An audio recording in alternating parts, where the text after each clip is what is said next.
We are not here merely for a pleasant stay in the mountains, to hear a few speeches and then go back to the mess that we are in, not even in a position to criticize. The mission of the Aspen Institute is to foster the good society. We bring people together for conversation and dialogue, and it's always about empowering people, individuals and communities to make an impact together to get demonstrable results. We're an organization committed to working with people to improve their communities, improve their countries, improve the world. The Aspen Institute for Humanistic Studies was founded in the fall of 1949. Right after World War II, major leaders were thinking about how could we avoid having a war like that again. And a group of leaders got together to talk about what is a good society. Our founder, Walter Pepke, who decided that he would create a special place where we could bring people together to be surrounded by space and beauty and serenity, and to gain a whole new perspective on life for the real work that we're committed to doing every day. This is my first experience here at the Aspen Institute. I see all the great minds and the opportunities that are here to help improve the world. The Aspen Global Leadership Network requires of every fellow to launch a project, a venture of some sort that would have an impact on the world. We have fellows in Central America working on malnutrition. We have fellows in the Middle East worried about youth unemployment. We're 2,500 fellows in 51 countries. Each of them has launched a venture of deep significance. In thinking about who you want to lead the greatest nation in the history of the earth, the most important single characteristic is their character. One of the best things about values-based leadership, the way the Aspen Institute fosters it, is that we really engage a diversity of leaders, and so they can find the areas of agreement and commonality. We believe fundamentally that people all want the same thing. They want better lives for themselves, better lives for their families, better lives for their communities. Actually talk and listen to people you don't agree with. What sets Aspen apart, in my opinion, is both the art and science of convening. We convene people together to try to work on finding common ground and trying to find viable solutions to those complex issues. We have more than 30 policy programs, and they're all different. We cover issues from energy and environment to health and poverty and foreign policy. The attraction of people coming together is extraordinary. Our mission, if you will, is to try to educate and inspire the public to think about diverse ideas, and we're really lucky to be able to engage with a former president of the United States, to a community activist, to a Nobel laureate scientist. Our new initiative is around youth and engagement. We focus around developing the leaders of today and tomorrow. Having the younger generation involved in the work of the Aspen Institute will actually make our work better. We have to be a big tent where we include people and bring people in. You wouldn't be working here at the Aspen Institute if you didn't believe that it's about something larger than yourself. I love the way the Aspen Institute empowers individuals to frame problems in creative ways, and then comes up with innovative and actionable steps to go make demonstrable progress. The biggest thing we can do in any day is most often going to be a small act of decency. Trying to figure out how to empathize with people we don't understand is the best way to work towards trying to get solutions. At the very heart of the Aspen Institute, we're asking some really hard questions about what does it mean to lead, and how do you lead? And if that's not an attractive proposition, then I don't know what is.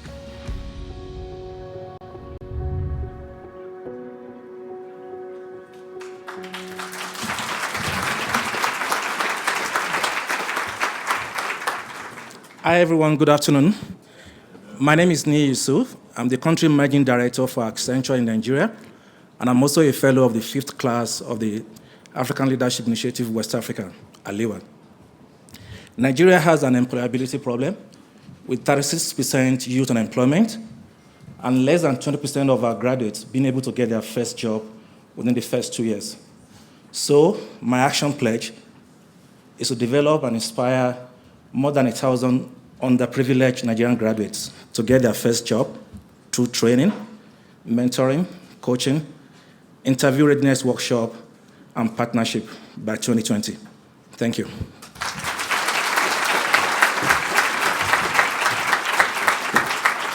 Hello, everyone. My name is Adela Mendoza. I am a Liberty Fellow and an adopted Cali.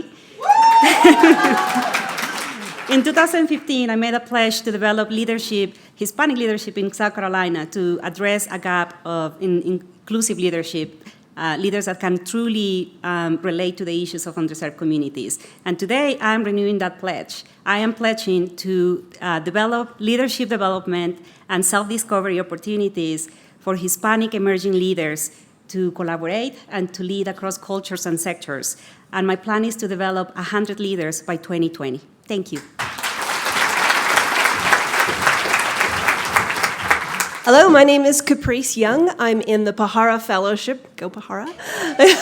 We're well represented here. I'm from California. We have a big election coming up in the fall, and I have made my action pledge to get 10,000 16 to 22-year-old young people to register and vote and bring 5 people with them. Thank you.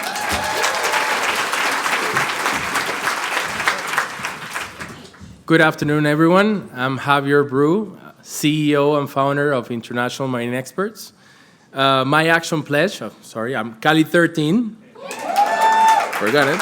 My action pledge is to improve the well-being of seamen by providing mental health support and affordable internet broadband access in the Pacific anchorage of Panama Canal. And we're planning to target approximately 140,000 seamen a year by the year 2021. Thank you.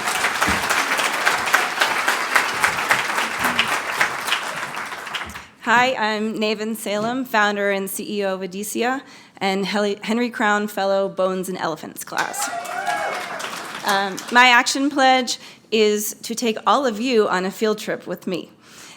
So we are starting with Sierra Leone in October, and the idea is to take the conversation and continue it in a place where we can actually see ideas up close and personal, and takes us to a point of action. And really in an effort to diversify our perspectives and then move to action. 10 years ago, I packed up my suitcase and wandered off to East Africa, and it changed my life forever. I love what I do. I want to show all of you all of the things that are possible when you get proximate and see what we can make happen as an active community here at Aspen. Thank you.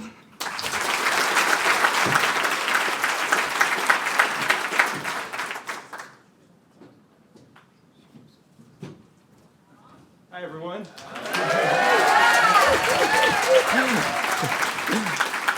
How's everyone doing? Good. Well, good afternoon. I'm Tommy Loper, and I'm the Managing Director of the Resnick Aspen Action Forum, and I'd like to welcome you to the 2018 Action Forum.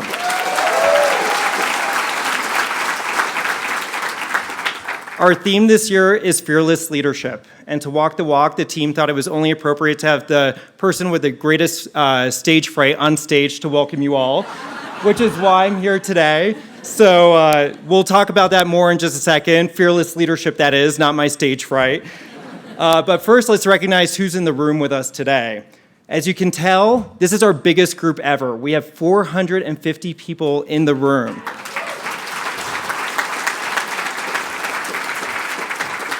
We have 340 adults from 30 countries, including 270 fellows from the Aspen Global Leadership Network.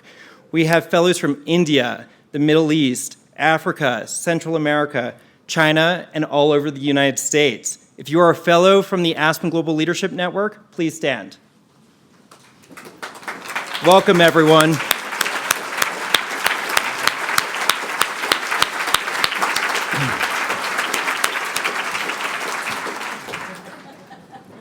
We also have 95 youth this year who are participating in our youth camp.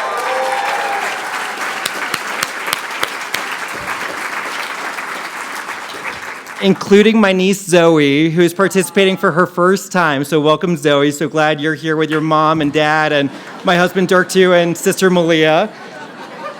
We have, for the youth camp this week, we have some great seminars, workshops, field trips, and a whole lot of fun. So we're all really excited that you're here. And can I ask all the youth to please stand?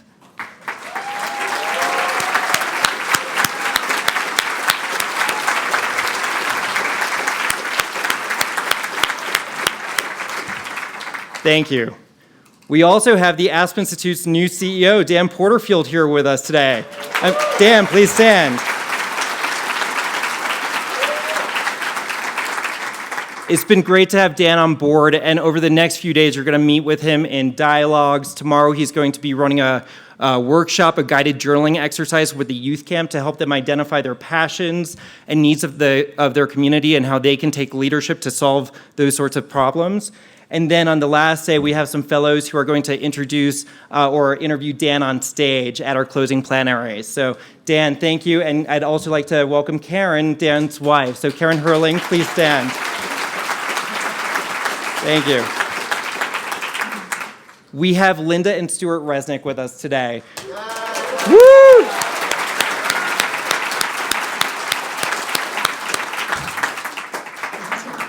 Thank you, Lynda. Since day one, they have seen the potential in this gathering and this community. So they are our greatest supporters, and I am just so grateful to have you here today with us. Joining them are 10 Resnick Fellows from the Central Valley who are involved with education, health and wellness, and community development services in California. I'd like to ask all the Resnick Fellows to please stand.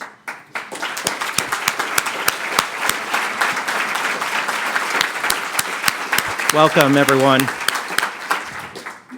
We have David Langstaff here today. David, can you please stand? David is humbly serving as our interim executive vice president for the Leadership and Seminars Division here at the Aspen Institute. He comes to the Aspen Institute, though, with 20 years of moderating experience, so he is deeply familiar with what we do in this community. And David is Cindy here today? Cindy, thank you for joining us as well. Cindy is David's wife. On day 3, we have a period of open collaboration, and David invites all of you to meet with him about the state of the Aspen Global Leadership Network, which is terrific, as well as the future of our endeavors. So please feel free to meet with David. And David, thank you for your service. David stepped into this leadership role after Peter Reiling, the founder of the Aspen Global Leadership Network, joined his Henry Crown classmate Reed Hastings at Netflix after 15 years of service to the Aspen Institute.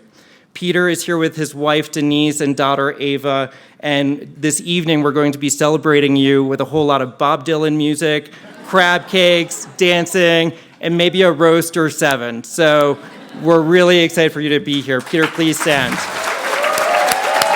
Woo!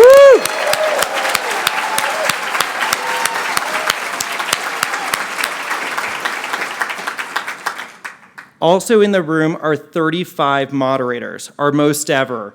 This group is led by Stace Lindsay and Dancy Glover.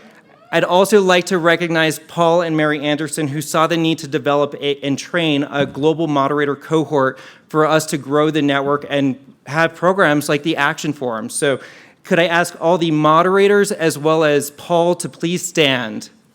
Thank you so much. We could not do this without you.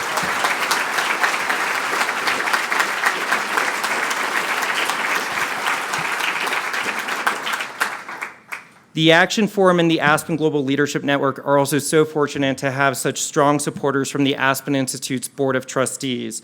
I'd especially like to thank Margot Pritzker, who can't be here today due to family reasons, as well as Lynda Resnick, Bill Mayer, Ann McNulty, Mike Klein, Hayne Hipp, and so many more. We're so grateful for everyone's leadership and support of our mission. Thank you.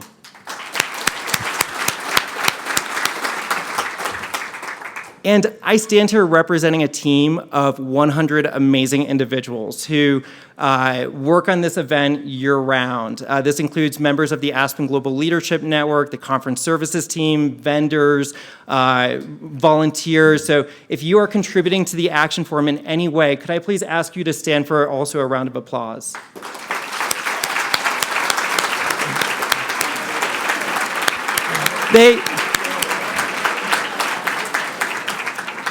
They might be checking on the seminar rooms, so sorry about that. finally, I want to thank the brave men and women who are protecting us right now from the Lake Christine wildfires that are taking place about 20 miles away from here. Our thoughts and thanks are with them, with these fearless individuals as they keep us and the nearby communities safe. So please offer a round of applause for them.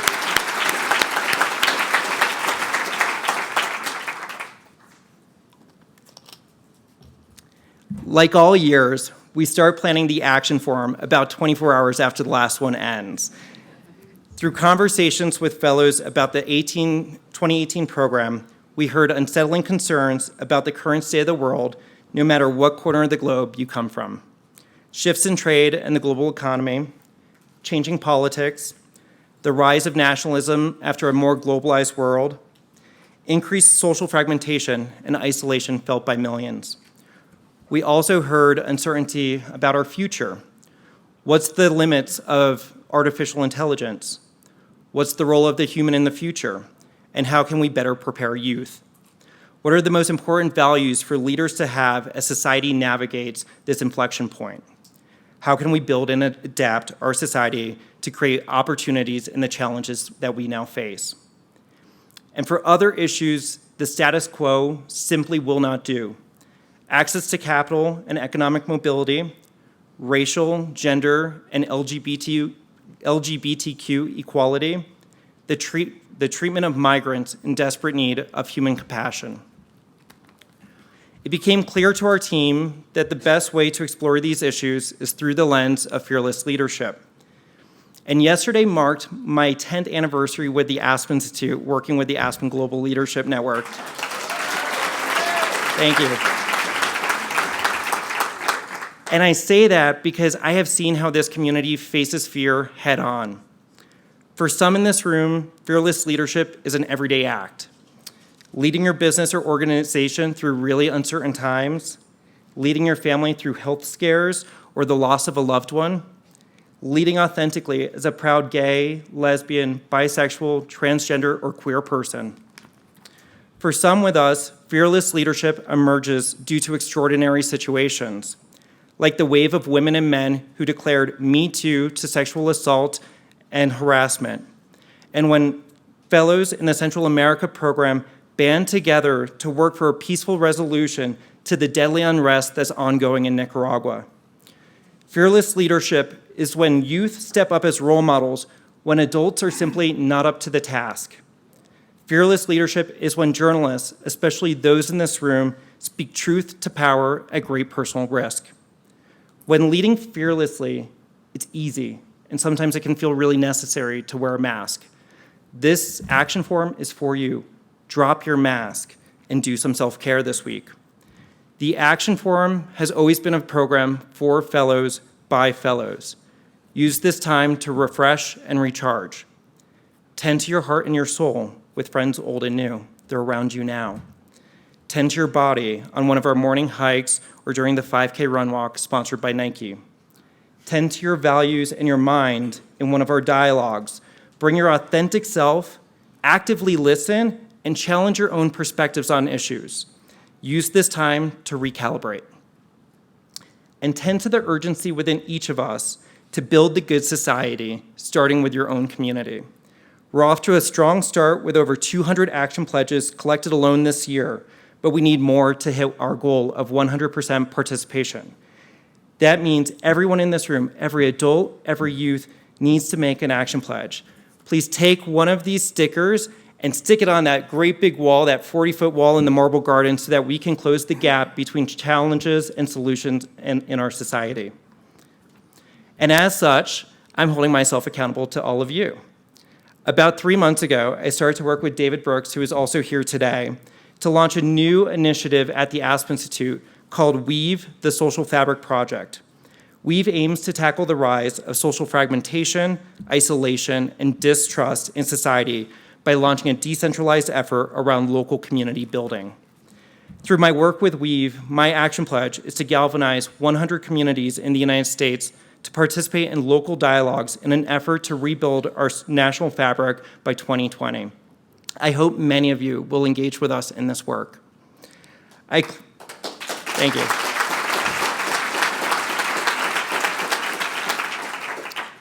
I close by offering my thanks to the sponsors of the 2018 Action Forum. David Rubenstein for his continued support of the Action Forum as well as the China Fellowship Program. The McNulty Foundation, one of our deepest partnerships, will recognize the 2018 laureates this afternoon. I want to personally offer my congratulations to Hope, Meredad, Dave, and Govind for receiving this honor. Well done.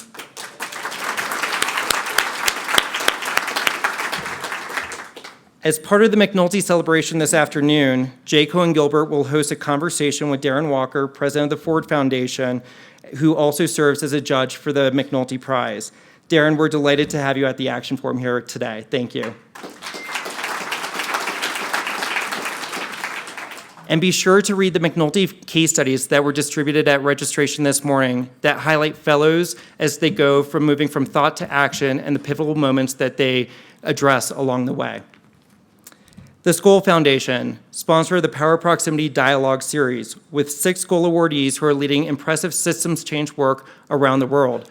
On day 3, they're going to be hosting a dinner in this room. You're all welcome to join them and learn more about the work of those individuals as well as the Skoll Foundation.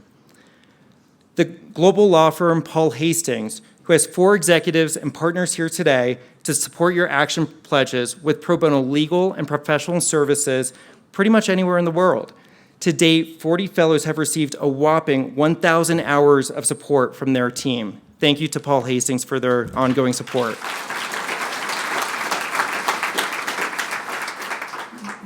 Care.com and Cognizant, who are underwriting our first town hall tomorrow and dialogue series on the future of work. Woo! And the MasterCard Center for Inclusive Growth, woo! For underwriting our second town hall on how we should be preparing for the new global economy. And of course, Lynda and Stuart Resnick, whose historic support provides base funding for this convening to take place through at least the year 2030. We're so grateful for your ongoing support.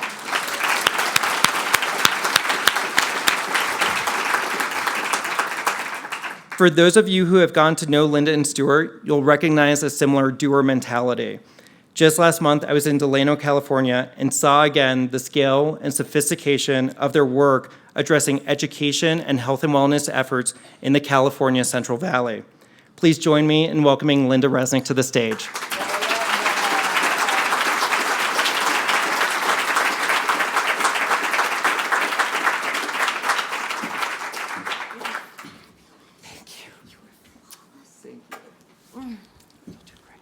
Thank you. Hi, everybody. Look at these gorgeous people. It's so mean to make the shortest people sit in the back, though. Can you see? Okay. It's always a pleasure to be here and to address you all. Unless, of course, you're afraid of groups, and that's called agoraphobia. Or standing, and that's called stasophobia. Believe it or not, it's a real fear. Stasophobia also means fear of the East German police. I don't have a fear of standing, but I do have a fear that people will think that I'm sitting down. Yes, folks, this is as tall as I get. I'm afraid of being stepped on.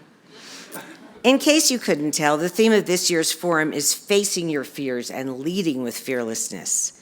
Fear often means that you're doing things that take you out of your comfort zone. I was fortunate. I came from a privileged family. My family had the resources to put a roof over my head, to feed me, and to educate me. But even privilege can teach you lessons about fear that I found out at an early age. My dad was a motion picture producer. You may remember one of his most intellectual films, The Blob. At the age of 4, he took me to perform on the Horn and Harder Children's Hour, a live weekly show in the early days of television. He coached me every Thursday, and come Sunday morning, I went to the studio and delivered my stand-up comedy routine to a live audience in a packed theater. One week, he didn't get back from his business trip in time. And when the cameras rolled, I fumbled my lines and I started to cry on live television. I was mortified. I vowed never to go on TV again.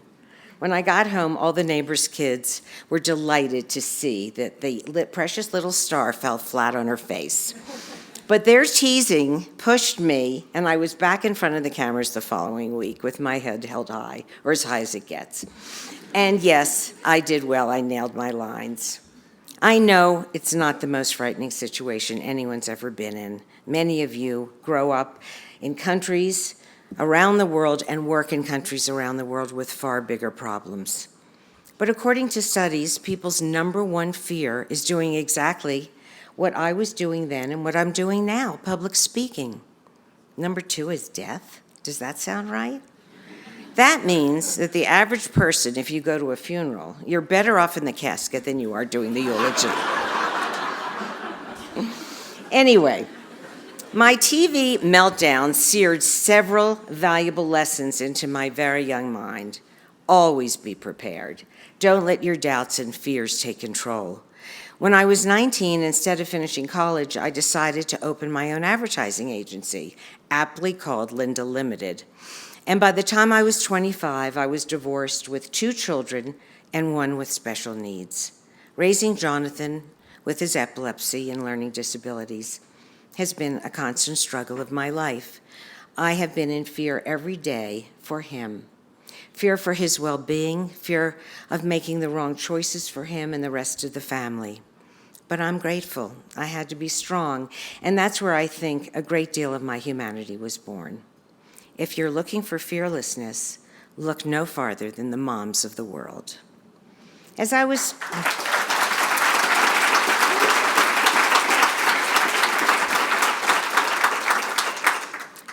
struggling to balance raising a young family with the demands of keeping my advertising business afloat, my life took another turn. That was thanks to one of my most difficult clients. His name is Lynda Resnick. You guessed it. He turned out to be my future husband, business partner, and best friend. And after our relationship got serious, I confessed to Stuart that I had once Xeroxed some top secret papers. Of course, he didn't believe me. But he did believe me when the FBI came to my house at 5:30 the next night with a subpoena to appear before a grand jury the next morning. You see, I owned an 812 copier, and Daniel Ellsberg used it to copy the Pentagon Papers, which would eventually lead to the end of the war in Vietnam.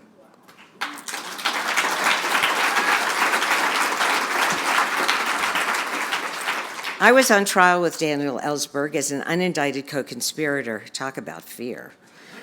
Those 2 years of not knowing my future were really scary, and they took a big toll. But I was willing to take a risk for a cause that I deeply believed in. And I got through it. I didn't go to jail, and I got 90 seconds in the movie The Post. Family helped. Stuart and I got married. We combined our families. Stuart's 3 little kids and my 2 little kids, they're all 9 months and 15 minutes apart. And they loved each other instantly because, of course, they have a common enemy. In fact, some of our children are here. Wave your hands if you don't want to stand up, children.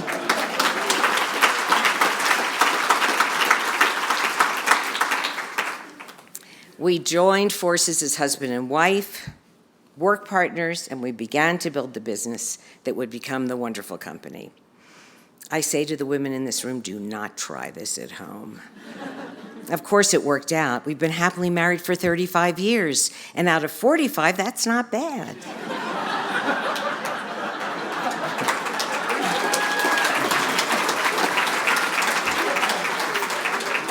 I'm kidding. We have a great marriage. Over time, Stuart and I built the wonderful company into a global enterprise full of healthy brands that half of America enjoys every single year. Wonderful pistachios, almonds, halos, Palm Wonderful, Fiji Water, Justin, and Landmark Wines, and Teleflora. We worked hard building the company and raising our family. But then a few years ago, when most people are thinking about retiring, I was thinking about my next career. I still had the energy and passion to do much more, but I needed purpose in my life, and it was that realization that led to another one. I wanted to repay a life of success and privilege by living my second life in service for others. And thank you, David Brooks, for your constant inspiration.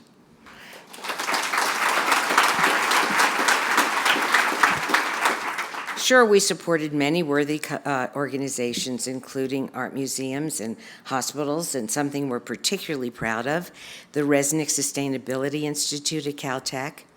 But although we were happy to write checks, we rarely did the work ourselves, and it was time to change that. We decided that the greatest beneficiary of our efforts should be the people that were most responsible for our success.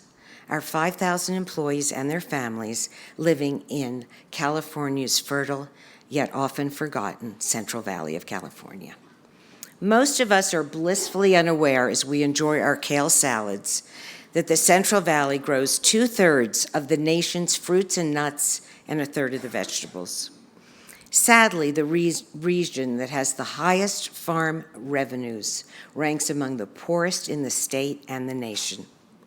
Earlier, I joked about my problems as a privileged child. I was about to see what real problems are all about.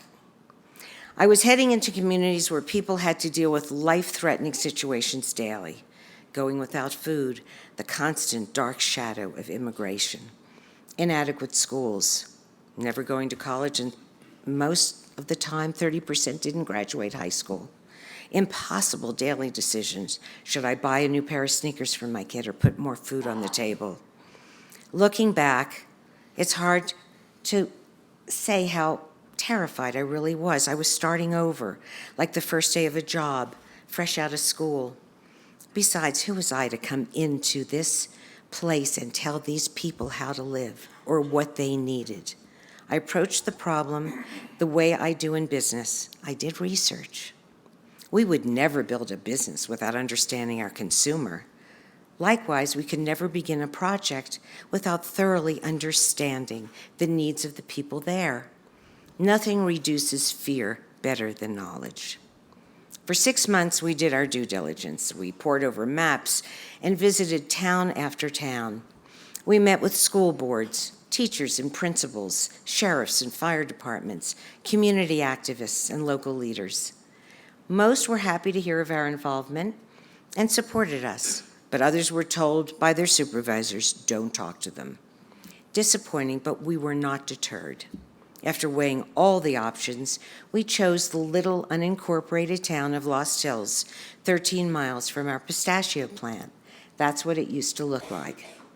3 years ago, I stood here at the Action Forum and talked about our early work in Lost Hills. I won't go into all that detail today, but it is an amazing story. To see how far a community has come is remarkable. Based on our research, we built affordable homes. We put in sidewalks and storm drains and streetlights.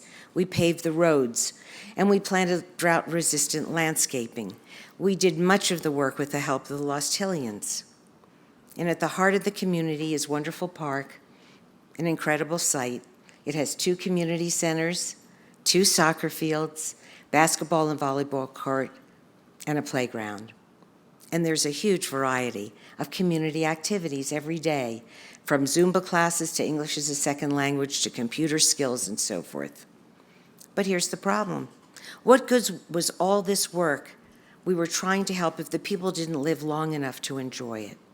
As you know, obesity and diabetes are among the biggest problems in America today.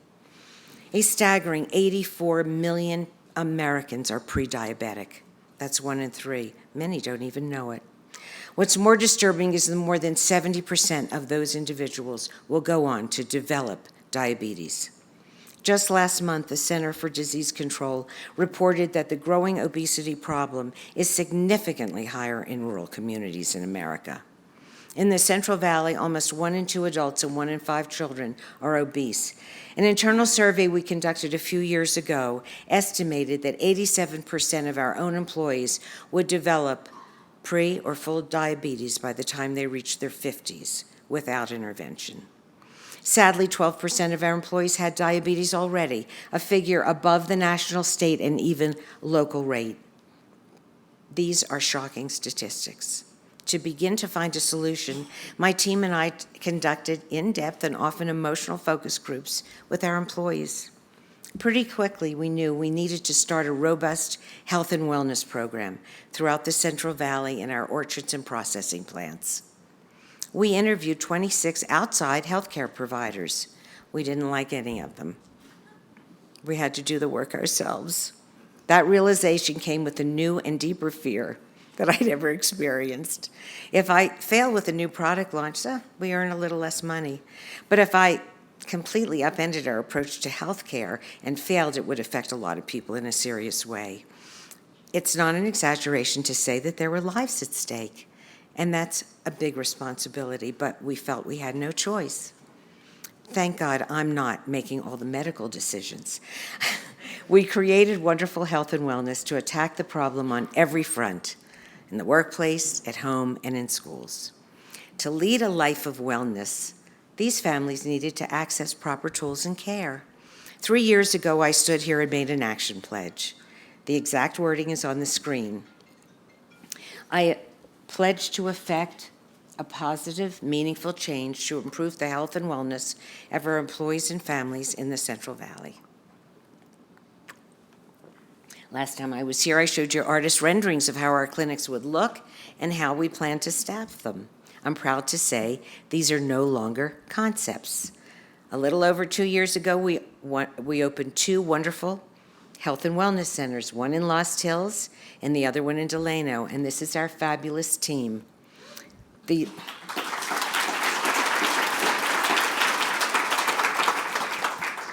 modern, welcoming clinics are staffed with full-time bilingual doctors and nurses. We also have dietitians, health coaches, physical therapists, a psychiatrist, and psychiatric social workers. We even have a sleep disorder specialist. And doctor visits, tests, treatments, and medicine are all free.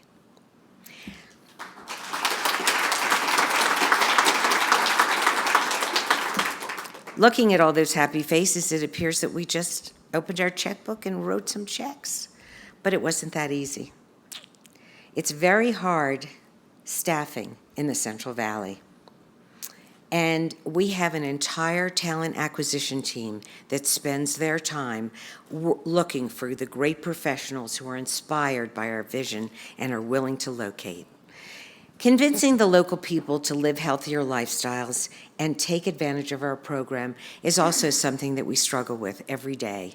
You know how difficult it is for you to change your own behavior. Can you imagine what it's like to inspire thousands of people in the valley to change? One problem we face, many of our employees live far away, so for that reason it wasn't practical for their families to use the clinic. So we added a mobile clinic, and we also committed to bringing health and wellness to the workday.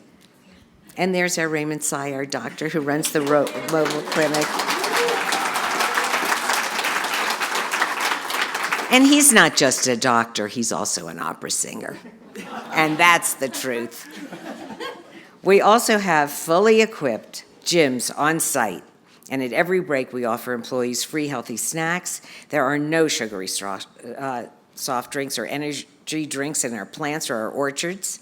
God, I thought they were all going to leave when that decision came, but everybody came back. And our cafes only have affordable, healthy choices. We even have fresh produce marketed at our plant called the Mercado, and it's Whole Foods quality at Walmart prices every day.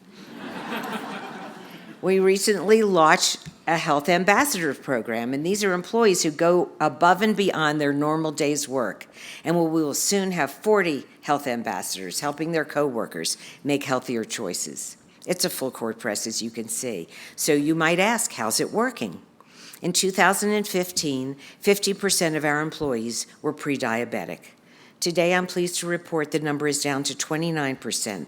That's a 42% reduction.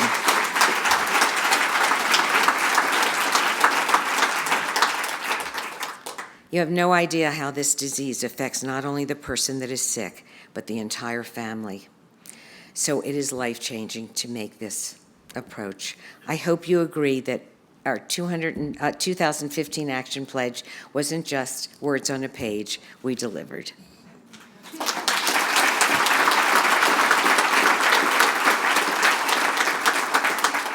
Now it's time to update the pledge because I want to share with you today something I didn't include in my 2015 commitment, and that is the last 5 years of our work in education in the Central Valley. Let me start with a little perspective. Here I was, a woman with a grand total of 1 year of college, taking on the massive education issues of the woefully underserved Central Valley. That's either stupid or fearless. At least I was smart enough to get good help. We hired Noemi Donoso, the former a Pereira Scholar. She was the Chief Education Officer for Chicago Public Schools. Take a bow, honey.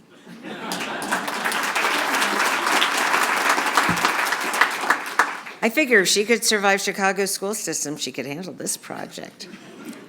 And over the last 5 years, Noemi and her team have extended the reach of wonderful education across the valley. This includes our 2 best-in-class preschools, 2 charter schools, and an array of programs supporting 138 public schools. Right now, we touch the lives of more than 55,000 children. That's incredibly wide reach, and we support students every step of the way toward a high school diploma, a college degree, and job placement. Looking back, there were many times when we had to stand up to be fearless. Let me give you an example. Before I became involved with the education efforts in the Valley, our company had started a charter school in Delano, not far from our citrus plant. Back then, our name was Paramount. Our intentions were good, but we had chosen the wrong partners to work with, and the school was failing. Test scores were declining, and the state planned to deny our charter renewal, and they intended to close the school unless we improved significantly. But there was no time for hand-wringing. We took a bold step. We called a town hall meeting with all the parents and teachers. It was time to tell the truth about the poor performance.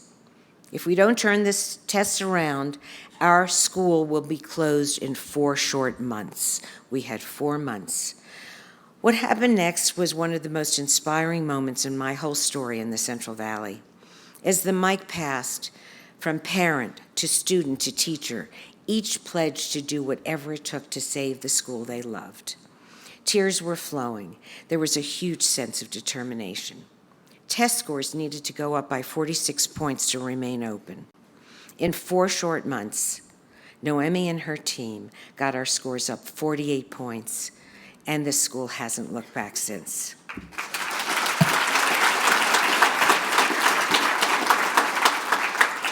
The grit and energy of those students, teachers, inspired us to keep going.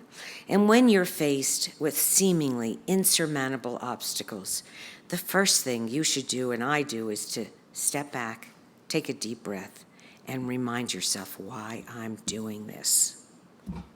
We've seen a common thread across the Central Valley. All too often, existing public school systems and services fail people they are intended to help. Education has been no exception. Schools have been unable to keep pace with the changes necessary to help students in this rapidly changing, technologically advancing world. This just wasn't hurting the kids and their future. It was hurting businesses across the valley who needed a skilled workforce. And that's how our program, Wonderful Ag Preparation Program, started. We partner with high schools and colleges to arm students with an Associate of Science degree to get them ready for the high-tech agricultural jobs of the future. And we do it all by reinventing the high school experience. We are in a region where less than 30% of the students were meeting basic university admission requirements, and only 15% of the residents of the Central Valley possess a bachelor's degree. Can you imagine? A lot of skepticism, and who could blame people? We were talking about students from some of the poorest performing high schools coming into high school several levels below where they should be. How on earth could they earn a college degree and high school graduation? But we knew that given the opportunity, these kids could prevail. And with the promise of a fast track through college and a meaningful job in the not too distant future, they did it. And here's how it works. In addition to their core curriculum, high schoolers take courses conducted by college professors, earning college credit, so they are going to high school and college simultaneously. At the same time, they're immersed in a real work experience in our agriculture business, including paid internships. At graduation, students earn their high school diploma and an Associate of Science degree. Grads can either enter a skilled ag workforce with a guaranteed high-paying job between $35,000 and $50,000 a year, or they can attend a 4-year university, starting as a junior and finishing in half the time and half the cost. Both have been good motivators. Here's a photo of this year's graduating class. These are the ag prep students. Noemi took this picture. Thank God I didn't hire her for photography skills. It's so exciting because the kids in white are our kids. They're high school graduates with a college degree. And the ones in red are those who spent 2 years or more in community college. And that is an awesome sight. In addition to programs like Ag Prep, we have a proud tradition of offering grants and generous college scholarships to support youth across the Valley.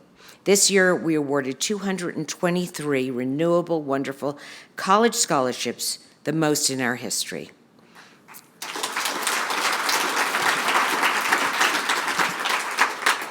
And believe it or not, convincing Central Valley parents to send their kids to school far away, especially the females, is very difficult. The first couple of years, we took students to college visits to some of the best schools in the state and beyond, but the results were always the same. They opted for their local state school, which has the lowest completion rate of any public 4-year university in California. One mother later told me her biggest regret in life was that she had her daughter turn down Stanford to go to the local college. I know, but it's getting better. To help solve the problem, we marshaled a wide range of resources to address the need of low-income, often first-generation students. We have full-time specialists working diligently with our children in the high schools that we serve, giving the tools, the resource, the guidance to get into college, and just as importantly, to succeed once they're there. This hands-on individualized approach resulted in a 75% college graduation rate today. Pretty much unheard of with first-generation college students. I realize we've covered a lot of ground, and I'd like to end this journey through wonderful education where I started. The Delano School, where we held the emotional, heart-wrenching town hall, is the crown jewel of all that we've accomplished. Do we have the slide? There it is. Is that gorgeous? That first failing school has morphed into a dream school. Today, it is the magnificent, wonderful College Prep Academy. The school currently serves 1,500 students, all tuition free. At full build out, we'll have 2,000 preschoolers through 12th graders on campus every day, children from all over the area. This year, nearly 100% of our graduating class is going to college. In fact, an incredible 88% are headed to 4-year universities.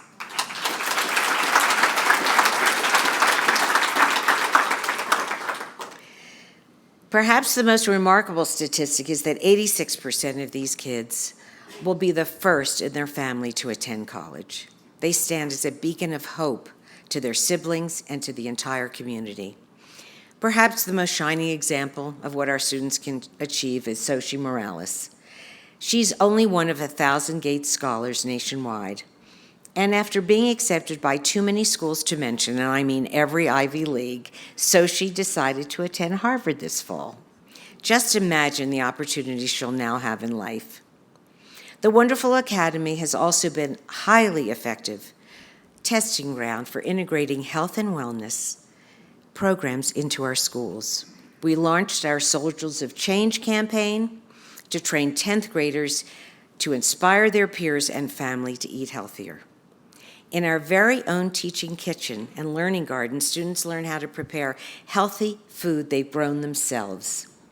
It's hard to talk students into eating healthy without showing them what healthy food actually is. So we built Harvest Hall, home-cooked meals every day with no sugar and low sodium.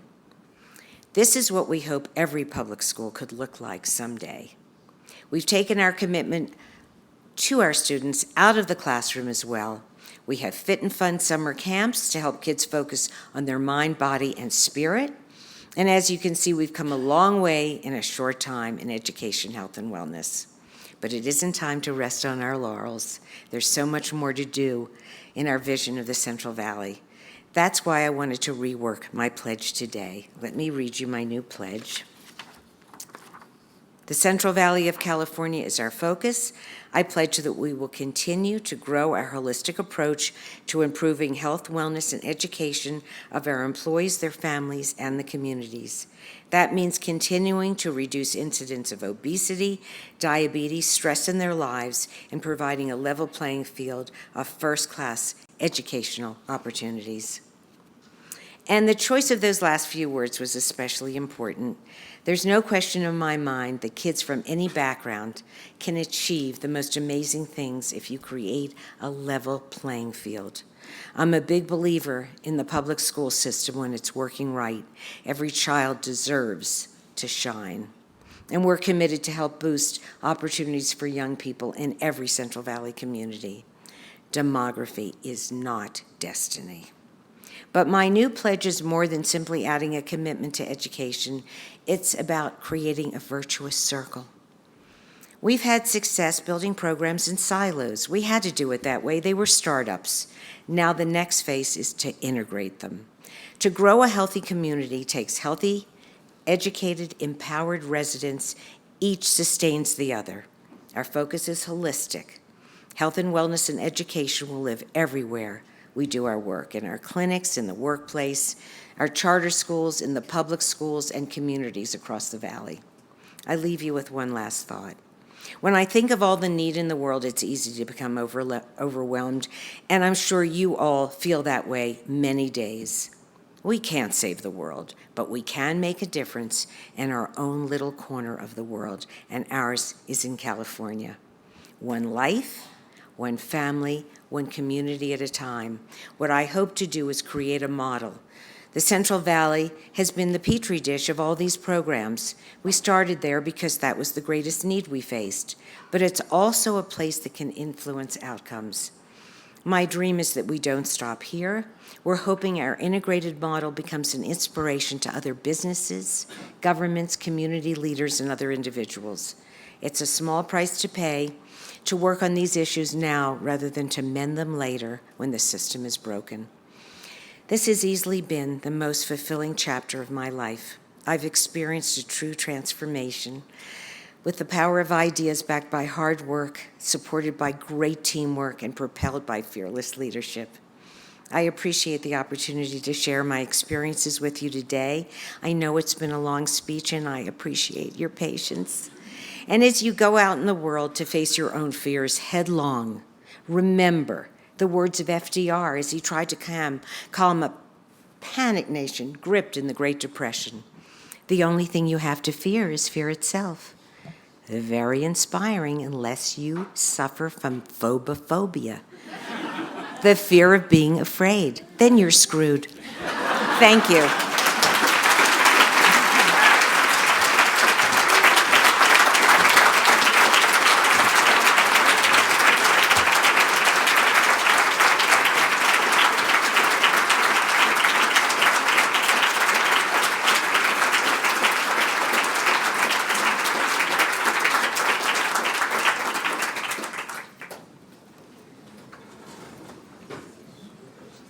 Good afternoon. I'm Tamsin Smith, Henry Crown Fellow, Lucky 13.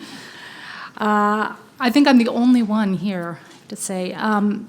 So I know some of you were up very early this morning to take a hike at Maroon Bells. My kids, Tabitha and Scully, were there. I stayed in bed to work on the poem I'm going to share with you now. But having taken that hike in years past, I know it's the perfect place to escape the craziness that surrounds us and get a little perspective. It's a perfect place to compose a poem, to paint a painting, to consider the path you're on. And in doing so, to consider the path that the world around you is also on. And in art making, as in life, you have to make choices about which conventions, which rules you want to follow, and which ones you want to break. So it's in that spirit that I've titled this poem, Maroon Bells. I was told there would be no math in this dominion of undressing, byword and behest and plein air. I simply sought a way to see more by assuming less. Locus stripped down to natural light and weather of mind, sensation selecting its own principal objects independent of edict or antecedent. Answers tell us so little when they are ordered, not felt by the self-daring disorder. That is why I come here, to know fear, to fail first, alone, without viewfinder, to define me or the quadrants that divide, where my trees tower too tall, their flattened leaves blurred by air of mind above these streams so narrow.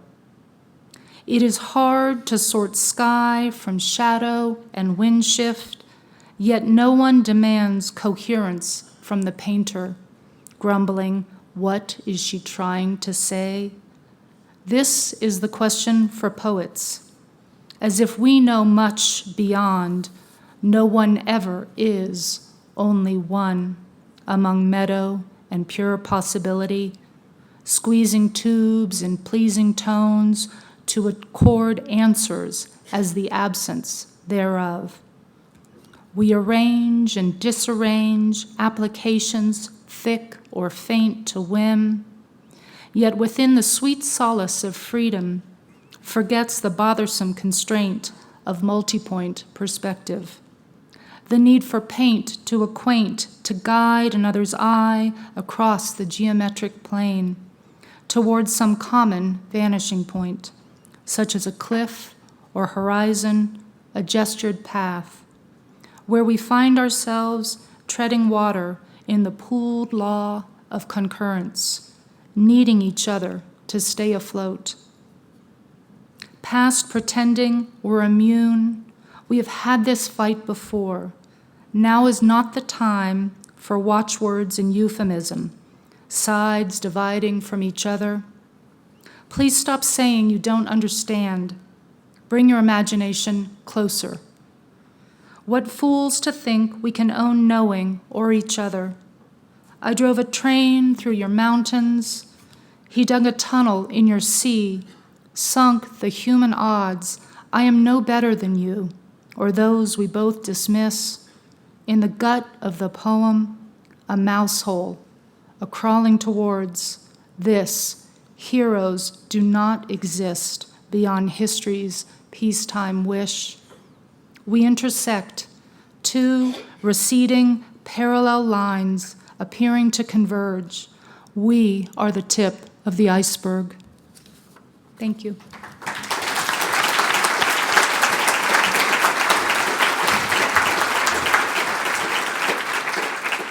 That concludes the program. We're going to take a 45-minute break where we ask everybody to head to the hub right next to the Marble Garden tent as we'll turn over this room for a 2:45 p.m. start for the McNulty Prize program. So if you could continue the conversation over at the hub, we'll start back in here at 2:45. Thanks much.